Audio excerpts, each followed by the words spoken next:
room. Out front now, Democratic Congressman Jim Himes. He is the top Democrat on the Intel Committee, one of only a few members of Congress who have received a classified briefing on Venezuela from top administration officials.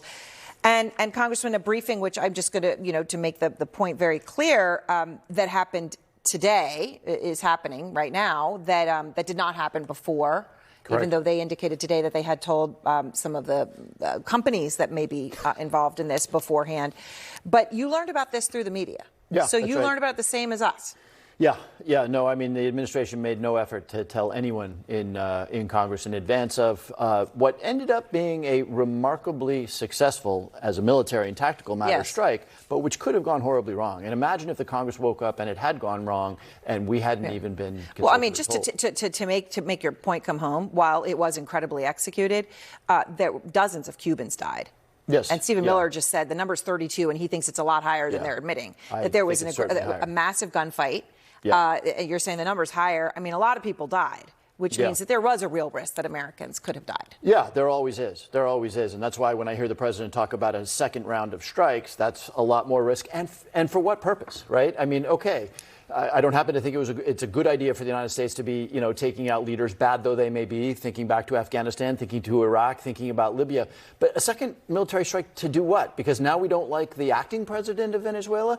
Until we get in and, empty the shark tank, all we've done is take the biggest shark out of the tank. And I just don't know what that gets you. Okay. So in this briefing, did they have any answers to the questions of who's running Venezuela? I mean, the president just told NBC, me. But did they have any answers to these questions? As you might imagine, and Marco Rubio said this on the day of the strike, he is in communication, or was in communication, with the vice president. Delcy Rodriguez. Rodriguez. But what does that mean? What does it mean for Delcy Rodriguez if the security services and the many, many people with guns and a stake in the corruption decide that Delcy Rodriguez is now doing the work of the United States? So the military. The military, the security services, the Cubans, the people who benefit from the oil wealth and corruption, they're going to have a say here. So does the Secretary of State, as he's briefing you, does he have answers to these questions? I mean, I suppose there's two layers to this. One, does he have answers? And two, how does he square the circle of the fact that what he has been saying is different than what Trump is saying? Well, so it's not so much a question of whether he has the answers. No, he doesn't have the answers because he doesn't know what's going to happen tomorrow or the next day. What's really concerning is that he doesn't have a plan. And this is, of course, what hurt us in Iraq and Afghanistan and Libya. There's no plan for the day after. Now, you could imagine a plan. The Nobel Prize winner who the president completely delegitimized, you could have brought her in. We've tried that before. You could have surrounded her with enough security and said, this is the legitimate president of Venezuela. That may not be a good plan, but it's a plan. What we don't have right now is any plan other than to hope that Delcy Rodriguez is going to do what Trump tells her to do magical things that we want her to do, even though we have no ability to protect her. And meanwhile, of course, Donald Trump is threatening her. So when you get, a classified briefing, I mean, obviously, definitionally, that means there's some things you can and can't share. But when Rubio says, I've talked to her, the implication being, and Trump says she has told us, he said this in the press conference, she's going to do everything we want.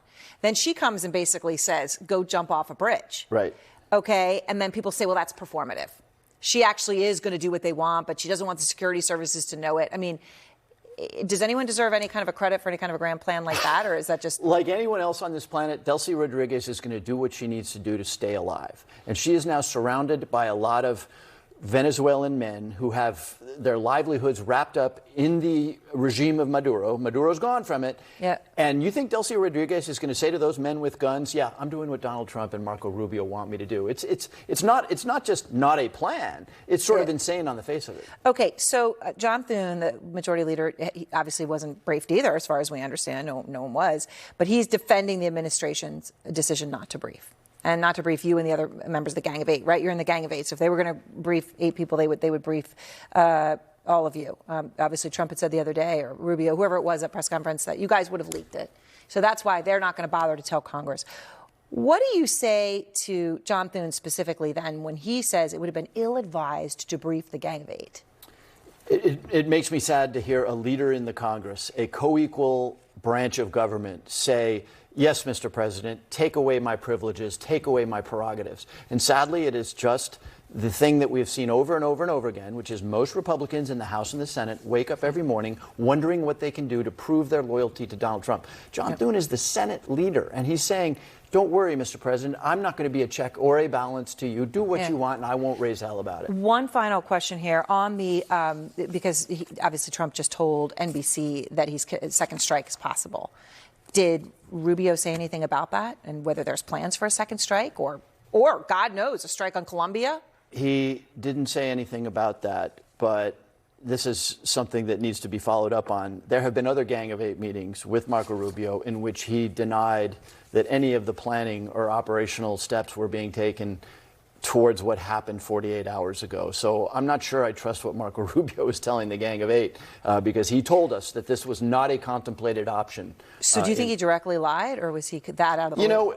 If I didn't have an opportunity to push him on this, but I know his answer. His answer would be, well, the Pentagon does lots of planning, and it was only at the very last minute that the president gave the authority to go ahead. That is maybe a technically reasonable answer, but it completely flies in the face of the spirit of what a former senator, Marco Rubio, should know the Congress deserves. Right. Well, the U.S., of course, on the precipice of something so significant, it's amazing to think Congress wasn't a part of it. Thank you very much.